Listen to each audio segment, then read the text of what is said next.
एक अध्यात्म में उलझन चलती है कि अगर साधना में कोई भी साधक प्रवेश कर रहा है तो वो काम वासना को किस दृष्टि से देखे, या काम वासना के प्रति उसका जो दृष्टिकोण है, व्यवहार है, वो क्या हो। ये एक बहुत समझने जैसा विषय है। भारत में इसी विषय को समझने, समझाने और इसके पार जाने के लिए तंत्र साधना ने कई सुझाव दिए, कई प्रयोग भी दिए, उनको भी समझना होगा। अब पहली बात तो यही समझनी है हमको कि काम वासना में इतना आकर्षण क्यों है। ये आकर्षण प्रकृति ने दिया है, निसर्ग ने दिया है, क्योंकि प्रकृति का एकमेव उद्देश्य होता है अपनी प्रजाति को आगे बढ़ाए रखना। और हर तरफ देखें हम, पशु पक्षी, पेड़ पौधे, सब में ये प्रक्रिया चल रही है निरंतर, बस उसको आगे ले जाने के लिए कि वो प्रजाति आगे जाती रहे। और मनुष्य में इसको और प्रचंड बनाने के लिए मन भी मिला है, तो वो अपने मन से भी काम वासना को संस्कारित करता है। प्रकृति ने उसमें निश्चित ही एक बहुत गहरा सम्मोहन दिया है, जिसको हम प्लेजर कहते हैं, सुख कहते हैं, उसकी एक बड़ी गहरी झलक दी है।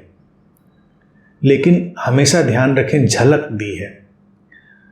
तो व्यक्ति उस प्रसन्नता और सुख की जो झलक मिलने वाली होती है, उसके कारण ही काम वासना और काम कृत्यों में इतनी रुचि रखता है और उनमें प्रवेश करता है। कल्पना करो कि अगर प्रजाति बढ़ाने का ही काम मिला होता और उसमें सुख और प्रसन्नता का ये जो समावेश किया प्रकृति ने, ये ना होता तो कौन इस सर्कस में जाता। इस अर्थहीन सर्कस में, इस एब्सर्ड सर्कस में कोई नहीं जाता। इसीलिए कभी कभी जो काम वासना से विचलित होने की चीज़ें होती हैं वो यही होती हैं कि जो व्यक्ति थोड़ा होशपूर्ण हो रहा होता है और वो पीछे लौट कर देखता है कि हम क्या कर रहे थे, कैसे कैसे हम जो भी चीज़ें हैं उनमें हम जा रहे थे, तो किंचित वो अपने को बड़ा असहज महसूस करता है, क्योंकि पूरे होशो हवास में उससे अगर वो सब करने के लिए कह दिया जाए तो शायद वो ना करे। इसमें कोई बुराई नहीं है, क्योंकि प्रकृति उस क्षण व्यक्ति को बिल्कुल निसर्ग में बना देती है। पाशविक नकारात्मक संदर्भ में नहीं, बिल्कुल पशु जैसा, जिसका ना मन है, जो बस केवल अपने शरीर के जो भी संरचना है और शरीर के जो धक्के हैं, जो हार्मोन्स और रसायन हैं, उनका जो धक्का है, बस उसके अनुसार ही चल रहा है। प्रकृति की रुचि इसी में है, तो इसीलिए ये सब चल रहा है। ये आकर्षण प्रचंड है। लेकिन अगर एक बात पर भी कोई व्यक्ति विचार करे कि क्या काम वासना से जो सुख या तृप्ति वो ढूंढता है वो उसको मिलती है, और अगर मिलती है तो हर कोई तो उस कृत्य में जाता है, तो अपने जीवन के अंत में वो इतना परितृप्त क्यों नहीं हो जाता कि फिर उसको किसी और तृप्ति की ज़रूरत ही ना पड़े। ऐसा तो होता नहीं। होता तो बल्कि बिल्कुल विपरीत है कि वो काम कृत्य से जैसे ही बाहर होता है वैसे ही वो अनमना हो उठता है, उसको अलग तरह की उदासी घेर लेती है और फिर से वो तैयार होने लगता है उसी प्राकृतिक सम्मोहन में खींचे जाने के लिए। तो एक बात तो तय है, अगर मनुष्य सचेतन रूप से देखेगा कि हाँ ये ठीक है, एक किस्म का सुख है, उसमें कोई बुराई नहीं है, स्वाभाविक है, नैसर्गिक है, लेकिन वो अंतिम नहीं है और वो उसको गहराई में परितृप्त नहीं करता। अब जब ये बात उसको दिखती है तब उसके लिए चुनौती खड़ी होती। अब वो क्या करे, क्योंकि उसके भीतर से प्रकृति भी धक्का मार रही है और वो इस दुष्चक्र से, इस ट्रैप से, इस बंधन से बाहर भी होना चाहता है। उसी जगह पर भारत में तंत्र ने कई सुझाव दिए। तंत्र कहता है कि हम जो कभी कभी उदास, निराश या दुखी होते हैं काम वासना के कारण, वो इसलिए क्योंकि काम वासना हमारी सारी सजगता को पी लेती है। उस समय हमें सजग होने की ज़रूरत नहीं होती, क्योंकि सजगता उसमें एक किस्म की बाधा डालेगी और व्यक्ति उस प्राकृतिक सम्मोहन का यंत्र होने से शायद इनकार भी कर दे। तो वो एक किस्म के इंटॉक्सिकेशन में चला जाता है। इसीलिए जैसे नशा व्यक्ति को एडिक्ट बनाता है, ऐसे ही काम वासना भी व्यक्ति को एडिक्ट बनाती है। उसका भी एडिक्शन है, क्योंकि काम वासना में भी जो हार्मोन्स, रसायन निकल रहे होते हैं व्यक्ति के भीतर और उसको सुख का एहसास करा रहे हैं। व्यक्ति कोई नशा करता है, उसमें भी वही सुख देने वाले रसायन सक्रिय हो जाते हैं, तो वो एक नशे का काम करता है। तो काम वासना इसीलिए व्यक्ति के लिए देखा जाए अपने दैनिक जीवन के तनावों से बचने का भी एक माध्यम बन जाता है, क्योंकि वो जैसे हर व्यक्ति तनाव से बचने के लिए अक्सर किसी न किसी नशे की तरफ बढ़ जाता है, तो आमतौर से लोग काम वासना की तरफ बढ़ जाते हैं। वो खींच लिए जाते हैं, उनका होश थोड़ी देर के लिए गायब हो जाता है। होश गायब हो जाने से उनको क्षणिक शांति मिलती है। जैसे किसी भी नशे से क्षणिक शांति मिलती है, वैसे ही उनको भी मिलती है। यहाँ तक भी सब ठीक है। तंत्र ने कहा कि अब किया क्या जाए, क्योंकि ये चुनौती है कि अगर हम अपनी सजगता को बनाए रखें तो हम अतिक्रमण कर सकते हैं और अपने जीवन के गहरे तलों में प्रवेश कर सकते हैं। तो तंत्र ने इनकार नहीं किया इसीलिए काम वासना का। उसने कहा कि जाओ काम वासना, तुम्हें खिंचाव हो रहा है, आकर्षण हो रहा है, तुम बेशक जाओ, लेकिन अपने भीतर के होश को पूरी तरह बनाए रखो। स्पर्श, देखना, साथ बैठना या पूरे काम कृत्य में प्रवेश करना, इन सब में अपने क्षण प्रतिक्षण होश को जितना जितना गहरा बना सकते हो बनाओ, महसूस करो चीज़ों को। फिर कभी कभी पूरे काम कृत्य में जाने की आवश्यकता भी नहीं है। तुम साथ बैठे हो, किसी का हाथ हाथ में लेते हो, किसी को देखते हो, तब भी पूरा होश बनाकर चलो। तो ये चूंकि होश को खत्म कर देने की वहाँ पर तीव्रता है, तो उसी तीव्रता को अगर हम होश से संयुक्त करते हैं तो ये होश को बढ़ाने वाली भी घटना बन जाती है। अर्थात अगर हम अपनी सजगता का अभ्यास कहीं अन्यत्र कर रहे हैं तो वो धीमे धीमे बढ़ेगी, लेकिन अगर काम वासना में, काम कृत्य में हम अपनी सजगता को शामिल करते हैं तो सजगता भी हमारी कई गुना बढ़ जाती है, क्योंकि वो ऊर्जा जिस तरह से हमारे होश को विलीन कर रही होती है, उसी तीव्रता में वो उसको जागृत भी कर देती है। तो तंत्र ने बस इतनी छोटी सी बात को जोड़ा कि काम अपनी जगह और उसमें हमने जोड़ दी सजगता, होश, संवेदनशीलता, स्वाभाविक रूप से। तो सजगता, संवेदनशीलता, ये सब जुड़कर हमको अतिक्रमण की तरफ ले जाती हैं। तब कृत्य बाहर पड़ा रह जाता है और व्यक्ति कहीं आगे चला जाता है। यही चीज़ अगर हम देखें, व्यक्ति को जिन जिन चीज़ों का एडिक्शन है उसमें हम शामिल करके उसका उपयोग कर सकते हैं। भोजन, तंत्र ने भोजन की भी बात उठाई, तंत्र ने नशों की भी बात उठाई। अगर पंचमकारों की हम बात देखें तो जो भोजन भी व्यक्ति को विवश करते हैं, ऐसे एडिक्शन की तरह खींचते हैं, मांसाहार वगैरह भी लोगों को देखिए एक किस्म का एडिक्ट बना देता है, उसमें कुछ ऐसे रसायन होते हैं।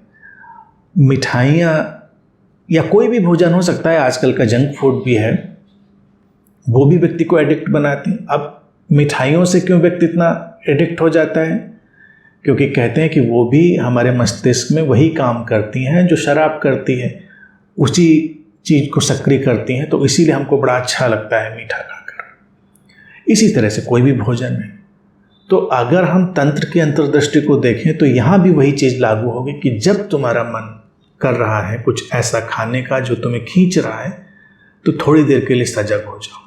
एकदम से भागो मत उसकी तरफ, कुछ क्षण ठहरो, बैठो, अपने भीतर उठती हुई उस इच्छा को, आकांक्षा को देखो, उसका दर्शन करो, उसके साथ अपनी सजगता को शामिल करो और फिर पूरे होश के साथ तुम उस भोजन की तरफ बढ़ो। तो इसमें रोचक बात ये होगी कि जो उसका अतिरेक वाला हिस्सा है वो गिर जाएगा और जितना आवश्यक है धीरे धीरे वही हमारे जीवन में रह जाएगा। क्योंकि होश का जो आनंद है वो इतना ज़्यादा बड़ा है क्योंकि अभी हमने उस तल को स्पर्श नहीं किया होता है।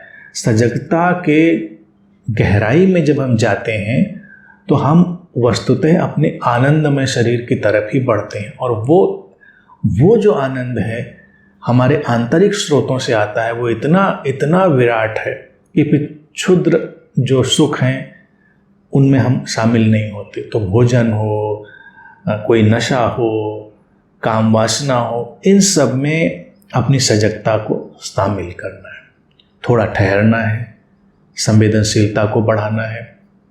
काम वासना की देखिए बुराई क्या है? बुराई यही है कि व्यक्ति को जब पकड़ती है तो वो दूसरे का अपने सुख के लिए वस्तु की तरह उपयोग कर लेना चाहता है। वो संवेदनशीलता खो देता है। सजगता तो खोती है, साथ में संवेदनशीलता बिल्कुल जुड़वा उसके साथ चलती है तो वो भी खो जाती है। इसीलिए काम वासना में बलात्कार जैसी घटनाएं भी होती हैं, जबरदस्ती जैसी घटनाएं भी होती, इवन विवाह में भी जबरदस्ती होती है। कोई जाना चाहता है उस कृत्य में, कोई नहीं जाना चाहता है, किसी को वो उत्तेजना पकड़ गई है तो वो जबरदस्ती में जाता है। तो ये सब हिंसक घटनाएं भी बन जाती हैं। तो काम वासना में जो हमको हिंसा दिखाई देती है, हमको शोषण दिखाई देता है, वो इसीलिए क्योंकि हमारी सजगता खो गई है। सजगता खो गई तो हमारी संवेदनशीलता भी खो गई है। अब अगर एक साधक को इस सब से डील करना है तो उसको सजग, संवेदनशील, काम वासना ने पकड़ा तुमको, जल्दबाजी मत करो, ठहरो, अपने अंदर पहले ध्यानपूर्वक उस वासना को, उस इच्छा को, उस उत्तेजना को अनुभव करो। कोई जल्दबाजी नहीं है, न तुम भागे जा रहे हो, न तुम्हारा पार्टनर भागा जा रहा है, तुम कहीं भाग नहीं रहे हो। पहले दोनों लोग इसको देखो, फिर आहिस्ते से प्रवेश करो। और कई बार हैरान करने वाली बात ये होती है जब हम इतनी सजगता से उसमें आगे बढ़ते हैं तो हमको पूरे कृत्य में जाने की आवश्यकता भी नहीं रह जाती, इतनी तृप्ति व्यक्ति को पहले ही प्राप्त हो जाती। और अगर वो जाता भी है तो भी वो कोशिश करता है साधक कि निरंतर सजगता और संवेदनशीलता का दामन पकड़े रहे, तो किसी भी क्षण वो अतिक्रमण कर जाता है। तो कुल मिलाकर देशना इसमें यही है भारतीय दर्शन की कि भागना नहीं है, वहाँ पर बस हमको जाग जाना है। भारतीय दर्शन कभी भी हमको भागने की शिक्षा नहीं देता, वो बस जागने की शिक्षा देता है।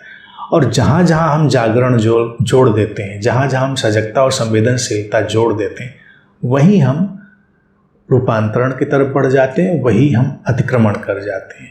तो ये दृष्टि बहुत ही सहज है और सरल है। बस चूँकि वो नशे का शिकार जैसे व्यक्ति होता है तो उस समय कुछ उसको सुझाई नहीं देता, कुछ समझना नहीं चाहता, वो वाली प्रवृत्ति उसको बस त्यागनी है।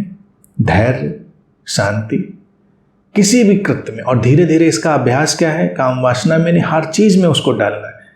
कभी भी उत्तेजना से कोई काम मत करो। तुम्हारा फ़ोन बजा, ठीक है, बजा है, दुनिया खत्म होने वाली नहीं, आराम से बढ़ो, आराम से फ़ोन उठाओ, देखो, बात करो। कई लोगों के फ़ोन की घंटी बजे और वो एकदम उत्तेजित हो जाते हैं और उत्तेजना में उठाते हैं, भागते हैं। घर में कोई घंटी बजाए, आराम से उठो, आराम से जाओ। ये नहीं कोई ताबड़तोड़ काम, कोई भी काम, नहाना हो आराम से, किसी से बात करनी है आहिस्ते से, धैर्य से, सजगता से, हर चीज़ में वो जो स्थिरता, जो स्टिलनेस है अंदर की, आंतरिक स्थिरता और सजगता और संवेदनशीलता के तत्व को जोड़ दो। भोजन के साथ देखिए हर संस्कृति में और भारत में भी हमने प्रार्थना को जोड़ा। क्यों? प्रार्थना से कुछ भोजन में घटना बढ़ना नहीं है, बस इसलिए क्योंकि भोजन है सामने, तुमको भूख लगी है, माना, लेकिन इतनी उत्तेजना नहीं कि तुम भोजन के ऊपर टूट पड़ो। देखो, महसूस करो, थोड़ा मेडिटेटिव हो, फिर भोजन के साथ अपनी यात्रा शुरू करो। तुमको प्यास लगी है, पानी लो, धैर्य से, सजगता से उसको पियो। प्यास लगी है तो लोग अक्सर पानी लेते हैं, घट घट घट घट पी गए, पता ही नहीं चला। हर चीज़ में इसको डाल दो। तो जब हर चीज़ में इसको डालोगे तो काम वासना में भी जाएगा, क्रोध में भी जाएगा, भोजन में भी जाएगा, हर चीज़ में जाएगा और वहीं से अतिक्रमण की यात्रा शुरू होगी। तो बस एक ही सूत्र है, हर जगह धैर्य, सजगता, संवेदनशीलता, इनको जोड़ो और वहीं से एक नया अध्याय, एक नया आयाम जीवन में प्रवेश करेगा।